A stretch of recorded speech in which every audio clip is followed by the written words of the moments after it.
Contextual presents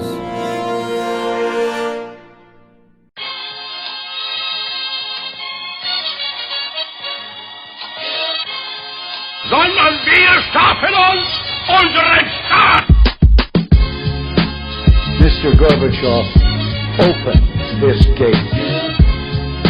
Together, we will make America great again. Sudah cukup bagi kita untuk mengatakan bahwa winter is coming. Selamat datang di podcast Bebas Aktif. Hari ini ada 4 orang yang bakal podcastan. Pertama ada Mas Abid yang baru sembuh dari gejala-gejala yang berbahaya. Ya jangan diomongin di podcast dong, Bos. Halo semuanya. Gue udah sehat, udah aman terkendali. Sehat ya. Alhamdulillah sehat. Dan tidak menyebar melalui ini suara kok. Aman. Tidak menyebar melalui Spotify. Tenang, 5G aman, enggak jadi sumber penyebaran. Ada juga Majid. Halo Majid. Halo. Halo, dan satu lagi pastinya Mas Sofwan. Halo Mas Sofwan. Halo.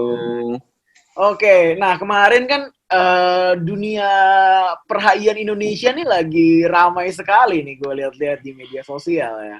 Ada yang mencaci, ada yang mengkritik, ada yang mendukung. Apapun yang diambil menurut gue ini satu langkah baik menuju exposure tentang posisi kita di dunia internasional menurut gue ya, terlepas dari posisinya apakah dia cuma buzzer dong atau gimana. Seenggaknya adalah kesadaran HI, gue udah merasa cukup oke lah, merasa cukup senang dengan adanya itu. Jadi kemarin ada diplomat Indonesia yang meminta Vanuatu, Perdana Menterinya yang ngomong ya, untuk jangan ikutan soal urusan domestiknya Indonesia katanya di Papua gitu ya. Ini menarik banget karena pastinya berbagai perspektif yang udah kalian baca di Twitter Land atau di Instagram Land atau di Facebook Land, semuanya banyak banget opininya. Ada yang sampai memang sih ada yang bahkan sara ya sayangnya ya. Cuman menurut gue jadi sebuah isu yang sangat hangat gitu. Nah, sebelum kita langsung masuk, gue tutup dulu untuk bagian membuka ini. Tetap di podcast Bebas. Mr. Gorbachev, open this gate. Together, we will make America great again. Oke, sebelum kita masuk ke segmen pertama, gue bakal promosi dulu pastinya. Jangan lupa buat follow Twitter dan Instagram kita, Contextual.com. Follow juga Spotify kita, Podcast Bebas Aktif. Subscribe YouTube kita, Contextual. Dan pastinya baca-baca artikel di contextual.com. Oke, ini gue langsung pengen nyerahin ke Majid sih. Jid, sebenarnya ada apa sampai diplomat Indonesia ngomong seperti itu ke Vanuatu? Iya, jadi ini mungkin ngulang kejadian berapa tahun yang lalu ya? 4-5 tahun yang lalu yang kurang lebih sama. Jadi ada negara dari Pasifik, negara-negara di Pasifik ini, kemudian dia mengkritik sikap Indonesia yang dianggap melakukan pelanggaran HAM terhadap masyarakat Papua. Nah, kenapa kemudian mereka punya kepedulian yang besar terhadap masyarakat Papua? Itu mungkin bisa dilihat dari kesamaan identitas mereka sebagai masyarakat Melanesia. Di Pasifik itu kan ada 3 masyarakat besar ya, ada Melanesia, Mikronesia, dan Polinesia. Yang paling dekat dengan Indonesia ini namanya Melanesia. Masyarakat Melanesia ini tersebar di negara-negara Pasifik ya, seperti di Vanuatu, Fiji, dan di Indonesia itu ada juga di wilayah Papua, bahkan ada beberapa ahli yang bilang sampai ke Nusa Tenggara.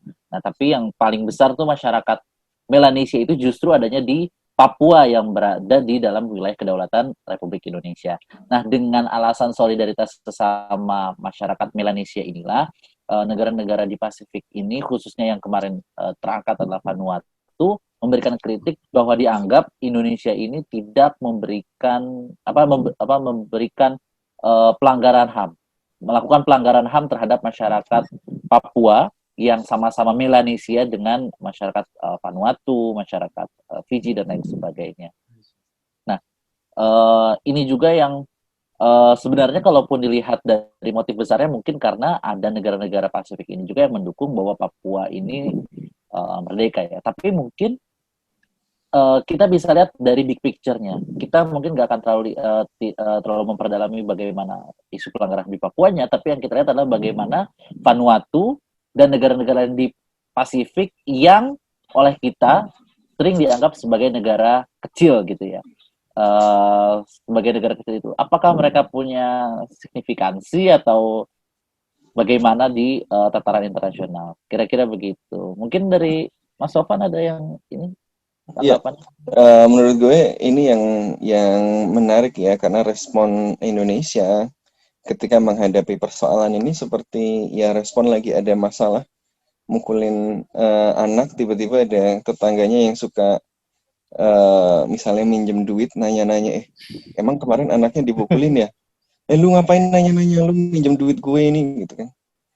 Jadi, apa ya, jadi responnya itu kemudian berfokus kepada perbandingan relatif ya, kekuatan dan posisi di dalam sistem internasional. Ya kayak kita sering dengar ya Indonesia ini merasa sebagai kekuatan yang relatif kalau nggak middle power ya bahkan cukup besar gitu ya di kawasan. Sering bicara soal primus inter pares gitu di ASEAN, di Asia Tenggara gitu. Tetapi dengan sudut pandang seperti itu, dengan cara pandang seperti itu kemudian sering merespon kritik-kritik dari negara-negara tetangganya yang kemudian secara material memang terlihat lebih kecil, dengan ya udah kalian diem aja gitu. Jadi yang dilakukan adalah seperti kalau Amerika ngomong sama Indonesia atau seperti kalau Cina ngomong sama Indonesia gitu ya, ya udah gitu, jangan campurin urusan kita, lu siapa gitu ya, gue lebih gede, lebih punya suara di dalam sistem internasional. Yang menurut gue ini adalah sebuah sebuah pendekatan yang barangkali perlu diperbaiki gitu ya. Dan makanya menurut gue menarik sekali kalau hari ini kita bisa obrolin nih, sebenarnya gimana sih cara kita memandang peran dari negara-negara yang secara material, secara posisi di dalam distribusi kekuatan internasional itu sering diposisikan sebagai small states gitu ya, yang dianggap kecil. Tapi gue ingat satu pesan menarik ini dari Pak Ali Alatas itu, bahwa kalau lagi ketemu pertemuan diplomat-diplomat dari seluruh dunia, salah satu yang menarik dari Pak Ali Alatas ini dulu katanya, jangan cuma ngomong sama yang besar-besar, jangan lupa mengaruh jangan lupa melakukan hubungan baik dengan mereka yang barangkali dari segi besar negara, besar kekuatan ekonomi, dan macam-macam itu kecil karena mereka tetap berpengaruh. Nah, tapi kalau kita lihat pendekatan yang sering kemudian sekarang muncul, atau bahkan sampai di media sosial itu ya, Instagramnya Vanuatu diserang, itu approach-nya adalah negara kecil dikepret aja nangis gitu ya, maksudnya logic power ini ya, power logic ini bahkan sampai ke bawah. Tapi apakah benar cuma power saja matter, dan apakah small powers ini ya memang sekedar hiasan aja di dalam panggung internasional, atau sebenarnya ada peran yang mereka lakukan sehingga Indonesia atau aktor-aktor lain termasuk bahkan Amerika Serikat, Tiongkok itu harus memperhatikan negara-negara yang sering disebut sebagai small powers ini. Mas Abid? Ya, by the way, ngomong-ngomong soal akun Twitternya yang diserang, itu akun Instagram Vanuatu Island, itu official Instagram account-nya Vanuatu untuk promosi turismenya itu, ditutup komentarnya. Diserbu netizen Indonesia, luar biasa ya Pak. Tapi ngomong-ngomong, tadi Mas Sofan udah nyinggung ya ketika kita bicara mengenai small states, di hubungan internasional sendiri itu ada pembahasan khusus yang menarik yang membahas secara komprehensif mengenai bagaimana small states itu berinteraksi dengan negara-negara lain. Nah, kebetulan beberapa bulan yang lalu gue itu summer school di Tallinn University Estonia, dan salah satu alasan gue adalah karena di situ ada pembahasan mengenai small states behavior, karena Estonia kan negara kecil, terhitung negara kecil, tetapi punya ambisi yang luar biasa besar sebagai pemain di bidang cyber security. Estonia itu tadinya di bawah Rusia kan ya? Iya, Estonia di bawahnya Soviet Union gitu. Terus sekarang bagian dari Uni Eropa, dan ngerasa gue tuh Uni Eropa banget gitu. Gokil lah pokoknya. Nah, kalau tadi ngomongin kalau Mas Sofan menekankan pada relasi antara negara besar dan negara kecil gitu. Gue pengen melihat dari negara kecilnya sendiri. Sebenarnya kalau kita ngomongin negara kecil tuh siapa yang bisa disebut sebagai negara kecil? Nah, dari berbagai macam literatur itu disebutkan bahwa ketika mendefine sebuah negara kecil itu not necessarily, tidak serta-merta karena negara itu secara kapabilitas, secara absolut itu kecil banget gitu. Kalau Vanuatu kita udah jelas ya, udah kelihatan mata kalau itu negara yang kecil gitu. Teritorinya kecil, penduduknya kecil, secara GDP, secara ekonomi dan secara militer juga terbatas gitu. Tetapi sebenarnya pemahaman kita mengenai negara kecil itu nggak hanya tentang itu doang, tapi juga ada yang sifatnya relasional. Ada negara yang relatif besar, tapi jadi terasa kecil dalam hubungan internasional. Contohnya apa? Ini kata dosen gue, kata Matthew Crandall itu adalah bahwa misalkan Bangladesh. Bangladesh kan gede nih, orangnya kan jutaan kan. Tetapi kalau lo ngelihat tetangganya, di situ ada India sama Cina, lo jadi kelihatan kecil cuy. Dan juga misalkan Polandia, misalkan secara sejarah Polandia kan negara yang besar kan, jumlah penduduknya banyak, punya kekhasan kultur yang banyak gitu. Tetapi kalau tetangga lo adalah Jerman dan Rusia, maka itu membuat situasinya menjadi berbeda dan lo menjadi terlihat sebagai negara yang relatif lebih kecil. Nah, ketika kita ngomongin tentang negara kecil, yang mesti kita lihat adalah bahwa kecenderungannya negara kecil itu ada 3 hal. Pertama itu mencari survival, otomatis karena dia pasti punya pandangan bahwa negara gue itu kekuatan dan kapabilitasnya itu terbatas, gue harus survival. Terus yang kedua itu mengejar status, dan ketiga karena dia mengejar status, dia juga berusaha untuk mencari rekognisi gitu. Kalau status itu dilegitimasi dari dalam dan luar, tapi kalau rekognisi itu yang lebih besar lagi gitu. Nah, kebanyakan negara kecil itu menempatkan survival itu sebagai yang paling utama karena bagaimanapun juga mereka terancam gitu. Biasanya secara geopolitik atau memang utamanya sih karena geopolitik ya, kayak negara-negara kecil misalkan Taiwan gitu misalkan. Lo punya tetangga yang hostile banget, jadi pandangan utama lo itu adalah mencari keselamatan diri gitu. Atau Estonia gitu. Mereka langsung begitu lepas dari Soviet Union, mereka langsung berusaha untuk bergabung dengan Uni Eropa, gabung dengan NATO gitu. Bahkan salah satu cara yang dilakukan oleh Estonia itu menarik banget untuk memastikan bahwa dia itu aman dari agresi atau pengaruh ofensifnya Rusia. Dia tuh dia minta NATO untuk naruh NATO Command Center on Cyber Security itu di Tallinn gitu. Jadi memastikan bahwa ada presence-nya NATO di sana. Dan cara-cara untuk mencari aliansi itu hampir selalu dilakukan oleh negara-negara kecil yang punya lingkungan geopolitik yang mengerikan gitu, kayak misalkan Taiwan itu tadi, atau Singapura di awal-awal kemerdekaannya. Iya. Itu kan juga success story itu Singapura itu. Success story, dan itu ngeri juga. Lo bayangin jadi Singapura itu dari perspektifnya Singapura ketika awal-awal berdiri. Satu, lo habis diserang sama tetangga lo yang gede banget yang bernama Indonesia, dan yang kedua adalah lo habis ditendang dari Federasi Malaya gitu.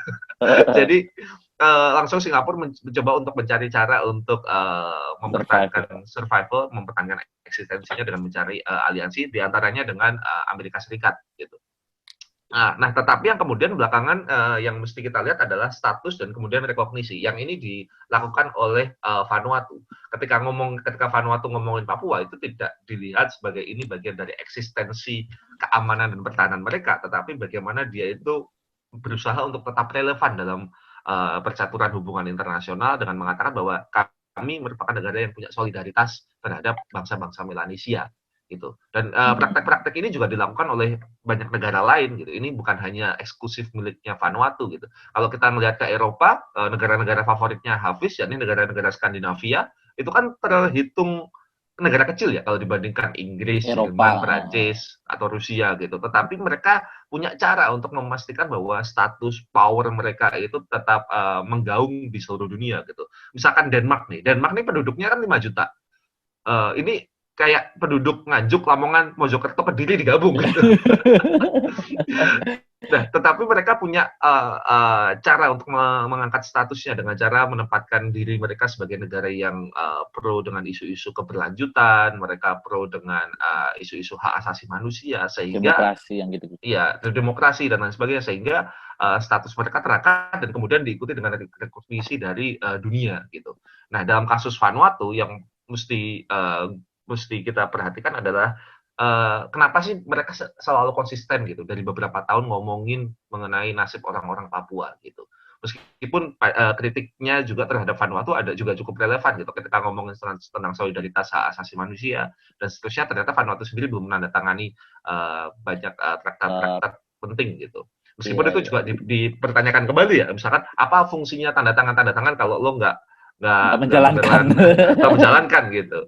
Nah, jadi menurut gue untuk melihat apa yang dilakukan oleh Vanuatu perlu kita lihat juga motifnya apa dia di situ, dan jangan hanya serta-merta kita jadi emosional, tetapi coba kita letakkan dalam kacamata yang lebih besar bahwa small states behavior itu ya memang seperti itu gitu. Dan itu tidak menjadikan kita menjadi bully gitu. Membuat karena kita negara besar, ambisi kita besar, terus kita jadi melakukan pendekatan secara agresif terhadap Vanuatu gitu. Itu pertanyaannya adalah apakah kita negara besar, atau kita gua baru mau ngomong gitu.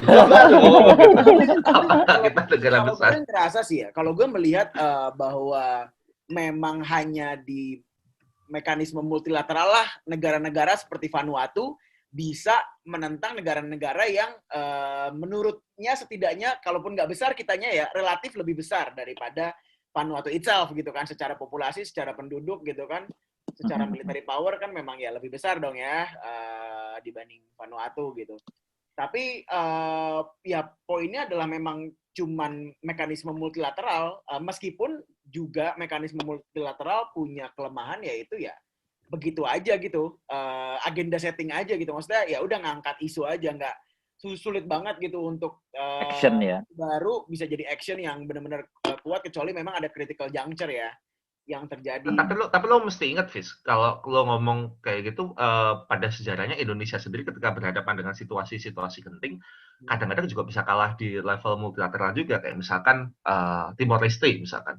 Dulu suara internasional di PBB itu kecenderungannya kan pro terhadap Timor Leste waktu itu, yang itu membuat Indonesia posisinya tertekan gitu. Jadi pada perkembangannya multilateralisme memang kalau kita lihat secara outcome-nya doang ya dikit banget gitu ya. Kalau misalkan yang sifatnya tangible, yang sifatnya material gitu ya, PBB itu ngasih apa sih buat Indonesia gitu. Kita akan punya polemik-polemik seperti itu. Tetapi pada situasi menjadi genting dan negara-negara kecil ini jadi punya suara karena one country one vote, itu akhirnya membuat kadang-kadang ini bisa jadi relevan banget gitu.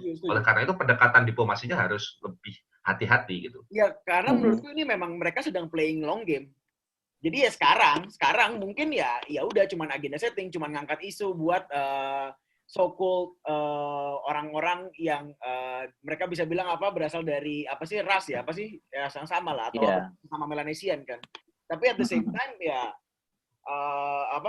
time ya pasti akan kalau misalnya dia berhasil secara konsisten, pasti akan makin naik juga urgency untuk ngomongin itu di tingkat internasional juga, di tingkat multilateral. Iya, dan juga dibandingkan dengan mekanisme bilateral, yang nggak mungkin dia ngomongin itu di mekanisme bilateral.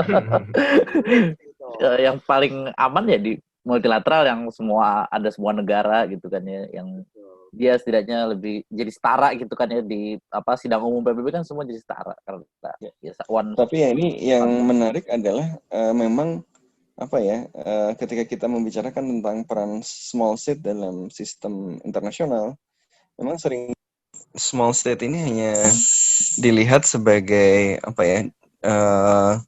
korban atau pihak yang kemudian beradaptasi dengan keputusan-keputusan yang dibuat oleh negara-negara yang besar ya, oleh great powers kan. Karena kalau kita bicara misalnya dalam perspektif seperti structural realism atau realisme struktural, ya yang berpengaruh adalah sistem, dan di dalam sistem itu yang berpengaruh adalah tindakan dari great powers. Makanya tadi kalau Abid bicara tentang Timor Leste, ya kenapa kemudian Timor Leste yang secara relatif power lebih kecil dari Indonesia jadi besar, karena kalau penjelasannya sistemik, kemudian orang akan mencari penjelasannya bukan di small power-nya, tetapi di great power yang ada di balik ini. Ada Australia, ada Amerika berubah yang kepentingan dukung. karena dulu waktu menyuruh Indonesia melakukan invasi, kepentingannya adalah mencegah munculnya komunis di Timor Leste. Tapi setelah Perang Dingin selesai, kepentingan itu sudah tidak ada. Great Power tidak berkepentingan lagi menggunakan Indonesia sebagai kekuatan yang digunakan untuk mengendalikan munculnya kekuatan musuh gitu ya di Timor Leste, maka berubah. Jadi bukan Timor Leste-nya itself gitu ya. Nah, makanya tapi ini juga cuma satu penjelasan saja kan, karena kalau kita lihat juga kalau dalam kayak kasus Vanuatu ini ya, atau kasus yang lain, small powers ini seringkali memukul ya di atas punching above its weight gitu ya. Itu bahasa Indonesianya gimana tuh? Ya kira-kira bertinju di atas kelasnya. Ya, meninju di atas kemampuannya. Kalau di Indonesia rasanya malah jadi kurang pas gitu. Tapi anyway itulah itu bisa dilakukan dengan cara memproyeksikan batasan normatif gitu ya. Jadi memang kemudian dia akan menghindari bicara soal yang tangible ya, soal hal-hal yang kemudian di mana material power itu matter. Dia akan bermain tidak hanya di dalam struktur yang multilateral, tetapi juga dengan memproyeksikan nilai-nilai yang kemudian dipandang sebagai nilai-nilai dominan di dalam sistem itu gitu ya. Jadi tidak cuma mengeksploitasi struktur material gitu. Jadi dia mencoba mengkompensasi posisi di dalam distribusi sistem internasional yang meletakkan dia ke dalam small power dengan cara satu, memproyeksikan kebijakan luar negerinya melalui institusi multilateral, karena dengan institusi multilateral itu dia bisa meminjam institusi itu, aturan main dalam institusi itu untuk mempengaruhi perilaku negara sasaran. Dan yang kedua adalah dia memproyeksikan kepentingannya ke dalam bangunan normatif yang sudah established gitu. Makanya memang kalau kita lihat sekarang tidak hanya Vanuatu gitu ya, tetapi banyak negara-negara lain yang juga menggunakan proyeksi normatif ini ya, termasuk Indonesia ketika berhadapan dengan Tiongkok misalnya. Nah, kita kan memilih bicaranya ya dengan memproyeksikan nilai-nilai internasional gitu ya, yang kemudian seharusnya diikuti oleh semua negara. Tapi ada saatnya nilai-nilai itu berhasil, ada saatnya nilai-nilai itu kemudian tidak berhasil. Nah, ini yang menarik untuk kemudian dilihat ya konteksnya. Nah, tapi anyway, dengan melihat begitu rasanya tidak bijaksana kalau kita ya langsung dismiss negara-negara cuma berdasarkan besar atau kecilnya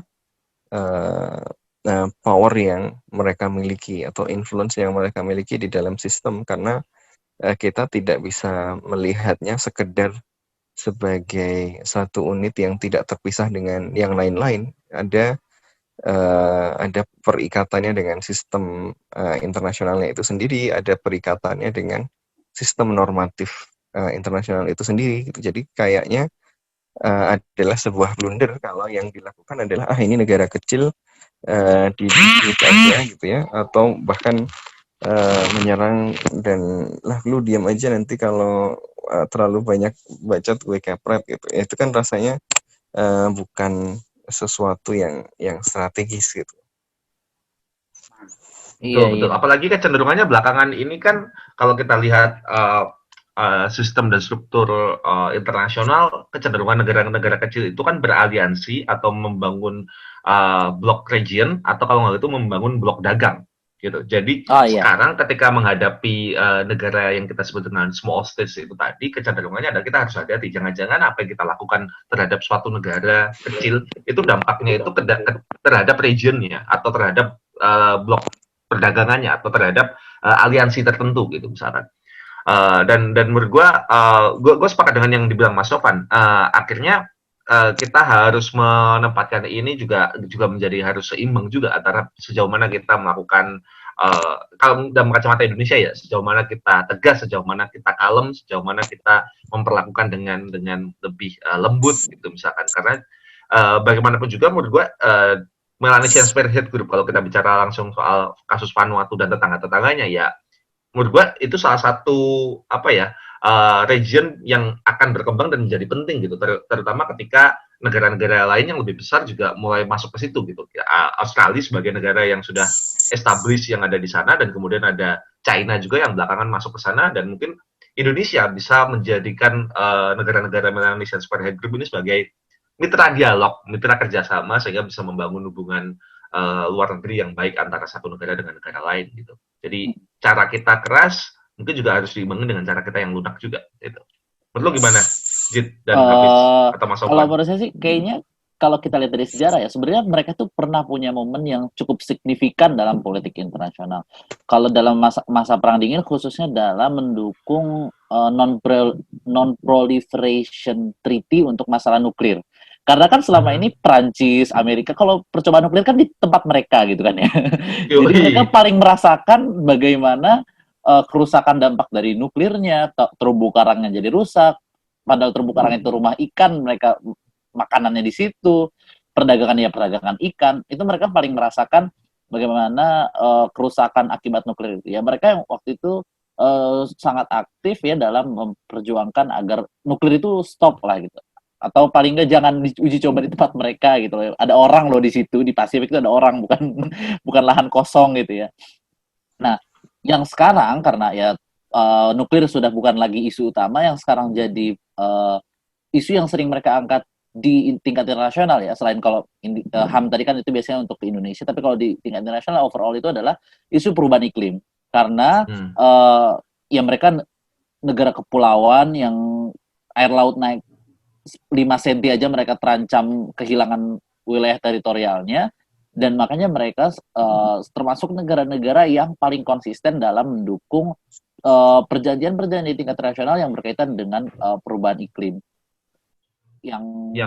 Itu sama dengan kepentingan Indonesia kan, ketika Indonesia kita juga salah satu negara yang paling terdampak dengan perubahan iklim itu karena kita negara kepulauan juga. Dan itu juga yang kalau dilihat ke depannya ya mungkin isu-isu terkait iklim ini juga akan menjadi salah satu isu yang bisa jadi turning point-nya mereka buat bisa memperoleh signifikansi di tingkat internasional. Ya, tapi kalau Indonesia urgensinya nggak seurgen itu ya buat masalah iklim, karena ya udah kalau pulaunya hilang pindah aja ke Kalimantan, ke Jawa masih banyak pulau kita. Ya, itu statementnya Mas Ija, bukan statement gue. yang tenggelam Jawa kali. Iya, kalau mereka itu kalau udah tenggelam itu mereka mau kemana gitu kan ya. Jadi ada yang beli tanah di Australia tapi ya mereka jadi nggak punya kedaulatan lagi, istilahnya kan gitu. Yang makanya urgensi bagi mereka itu seurgen itu kalau masalah perubahan iklim ini. Apalagi kan di beberapa Mas Sofan, apakah perlu mereka melakukan reklamasi, Mas Sofan? Oh, yang reklamasi Jakarta udah dapat proyek lagi reklamasi di Sulawesi kan? Oh iya. Waduh. Nggak dapat di Jakarta, udah pindah di Sulawesi. Tapi sebaiknya kita tidak ngomong ini karena kita small power berhadapan dengan power. Tapi gue gini, bahkan ketika kita percaya bahwa power matter sehingga yang berpengaruh itu great power, ya small power itu tetap berpengaruh di dalam sistem di mana ketegangan antar great powers itu meningkat ya. Karena kemudian perbedaan atau selisih aliansi dukungan keunggulan posisi geografis saja bergeser sedikit saja ini mempengaruhi persaingan di antara great powers ini kan. Makanya meskipun negara-negara Pasifik itu kecil, dia itu secara geopolitik selalu merupakan tempat pertarungan dari negara-negara besar. Ya. Kita ingat Perang Dunia Kedua itu juga ditentukan salah satunya di Lautan Pasifik kan, bagaimana Amerika Serikat kemudian bisa mengalahkan Jepang. Salah satu yang membuat Papua dan Indonesia, nasionalis Papua dan nasionalis Indonesia kemudian sukar ketemu kan pilihan strategi juga ya, walaupun sama-sama dijajah Belanda ya. Indonesia waktu itu memilih bekerja sama sebentar dengan Jepang untuk membuka pintu kemerdekaan, sementara nasionalis Papua, sebagian nasionalis Papua kemudian memilih strategi bekerja sama dengan sekutu kan untuk menghadapi Jepang gitu. Nah ini menunjukkan bahwa kawasan Pasifik itu kawasan yang secara geopolitik memang sangat strategis. Dulu Jepang, Amerika ribut di situ, sekarang Tiongkok sama Amerika juga ribut di situ, sehingga tindakan-tindakan dan kepentingan mereka itu sedikit banyak akan bertautan dengan politik negara-negara besar itu, sehingga kalau tidak berhati-hati ya ada konsekuensinya juga kepada kita. Misalnya sederhananya begini, kayak makanya Tiongkok invest banyak banget di bantuan luar negeri di wilayah Pasifik, di negara-negara Pasifik ya kan. Kemudian negara-negara Pasifik ini tadinya mengakui kemerdekaan Taiwan.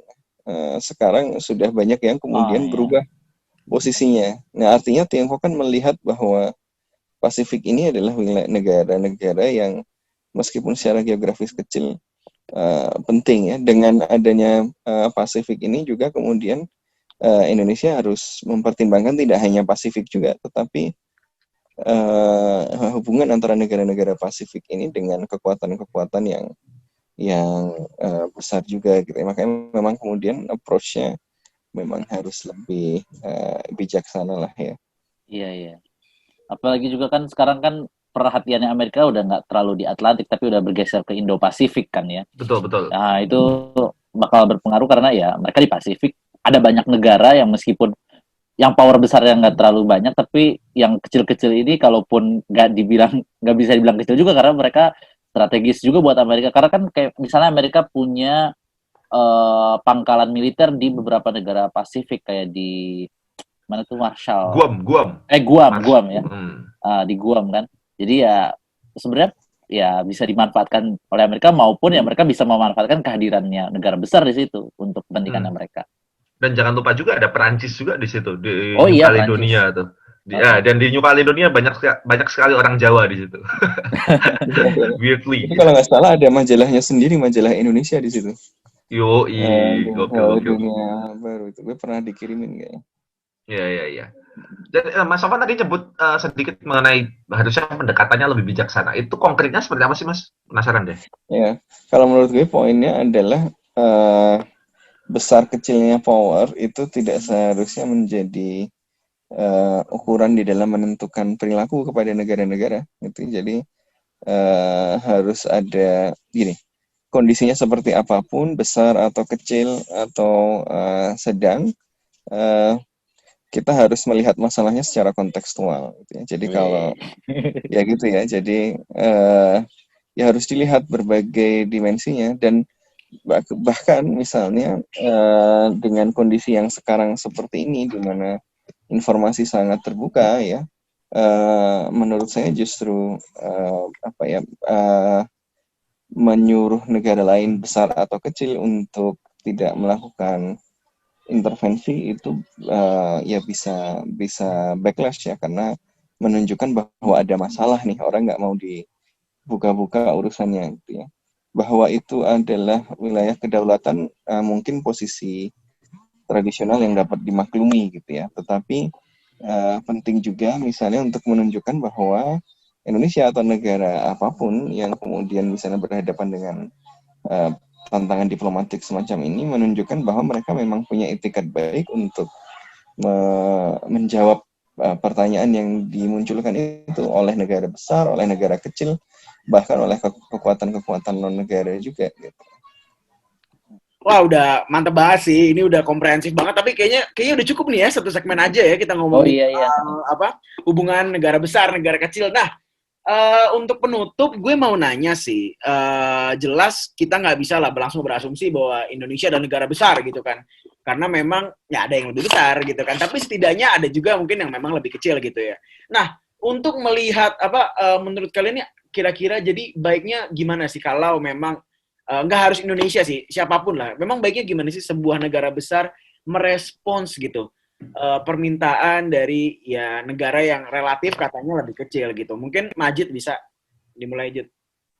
Ya mungkin ini ya filosofi hubungan luar negerinya Indonesia yang zero enemy, thousand friends. Nah, jadi kita bersahabat dengan negara siapapun, nggak memandang dia besar atau kecil. Nggak Anda pendukung rezim sebelumnya ya? Waduh. SBY ternyata Jid. Ya ini kan cukup bagus lah untuk masalah yang seperti ini. Kita jangan melihat mereka sebagai lawan atau karena kalau lawan dideketin kan juga lama-lama barangkali melembutlah hatinya. Waduh. Gimana Mas Abid? Kalau menurut gue cara memandang negara kecil ini harus kita letakkan secara proporsional. Kita nggak hanya bisa, karena kita menyebutnya negara kecil, jangan memperkecilkan mereka atau memandang remeh mereka. Karena di sistem hubungan internasional sekarang, negara kecil punya makna, punya signifikansi yang harus kita take into account, kita masukkan ke dalam pertimbangan dalam mengelola hubungan internasional, kita perlakukan dengan sebaik-baiknya. Jangan hanya kacamatanya itu jangan kacamata kekuasaan atau power aja yang membuat kita nanti meremehkan mereka dan memandang rendah mereka, dan menurutku itu bukan situasi yang ideal. Jadi kita harus ya selain kadang-kadang kita agak marah-marahan dikit, juga perlu juga untuk kita itu rangkul dikit, ngobrol gitu. Ya namanya hubungan internasional, kadang marah, kadang happy, kadang rukun, kadang enggak. Itu sesuatu yang biasa. Ya, jadi kita harus tetangga aja lah ya. Iya, hubungan antar tetangga aja. Kita lihat dalam jangka panjang, ya pasti namanya juga tetangga. Kadang-kadang kita juga harus baik. Kadang-kadang siapa butuh siapa juga kan. Kita bisa butuh mereka, mereka bisa butuh kita. Ya jadilah tetangga yang rukun. Oke, Mas Sofwan gimana Mas Sofwan?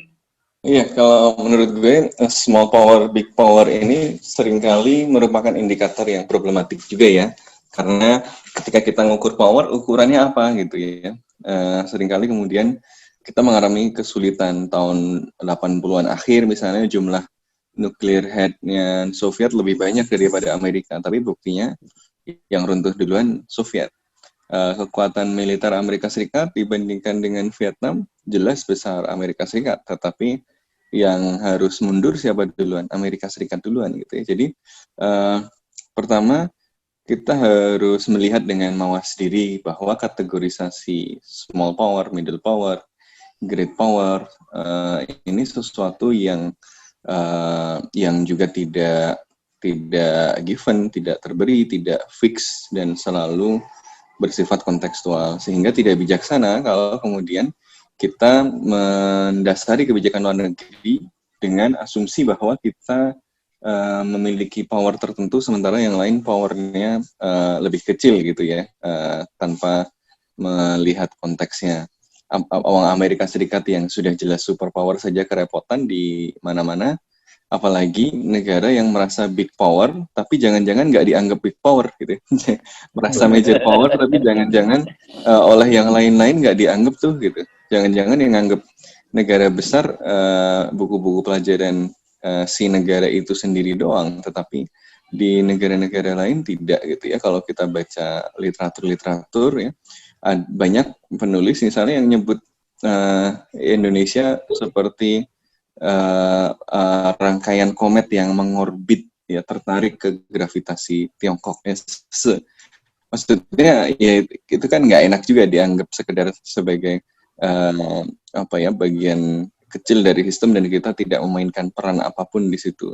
Dan saya kira dengan begitu kita juga harus memperlakukan aktor lain, negara lain seperti kita ingin negara lain atau aktor lain memperlakukan kita juga ya dengan penuh hormat ya, termasuk ketika kemudian kita memiliki perbedaan-perbedaan pandangan. Yang kedua kemudian menurut gue adalah ya bahwa setiap isu itu punya kompleksitasnya sendiri. Jadi menjadi penting untuk ya melihat isu ini secara lebih komprehensif dan tidak hitam putih gitu ya. Termasuk juga setiap isu internasional itu pasti erat kaitannya dengan apa yang terjadi di dalam negeri, di dalam isu domestik, sehingga ya ini harus jalan barengan. Ya, kalau mau meyakinkan Vanuatu dan negara-negara lain dan kemudian masyarakat internasional bahwa Indonesia baik-baik saja, Papua baik-baik saja ya, tunjukkan ikhtiar bahwa memang ada upaya perbaikan, bahwa upaya lebih mendengar gitu ya di sana. Ya semoga dunia semakin damai, kita semua makin bijaksana, kita mendengarkan pandangan yang berbeda-beda ya, tanpa harus kemudian saling menyakiti dan meremehkan ya. Udahlah, nggak usah lagi kepret-kepretan gitu. Kira-kira gitu. Jangan nyerang Twitter negara lain sembarangan gitu. Sampai tutup komentar. Instagramnya Vanuatu. Oh, Instagram yang bukan Twitter ya. Berbahaya ini. Jadi ya udah oke, mantap sih menurut gue, memang benar poinnya, kita harus bisa merangkul ya. Alih-alih terus berasa paling keren, padahal juga gak gede-gede amat sih kayaknya. Nggak tahu ya. Tapi Fis, dalam hal komentar netizen kita kayaknya great power deh, Fis. Mulai dari drakor sampai PBB kita nyerang. Tapi itu contoh bagaimana great power itu sering translated into blunder gitu ya. Jadi besar tapi tidak terkendali gitu ya. Jadi malah bukan skor victory tapi malah bikin own goals gitu ya. Betul. Oke lah, segitu dulu kali ya buat podcast Bebas Aktif episode kali ini. Thank you buat teman-teman Majid, Mas Abid, Mas Sofwan untuk ngisi hari ini. Dan menurut gue memang ini penting sih buat netizen Indonesia, nggak asal berkoar lah ya. Dan menuduh gitu, asal menuduh di media sosial. Segitu dulu untuk episode kali ini. Tetap dengerin podcast Bebas Aktif. Dengerin juga podcast Bebas Aktif edisi-edisi yang lain. Sampai jumpa di episode selanjutnya. Dadah! Sampai jumpa. Intinya kalau nge-flex jangan sembarangan.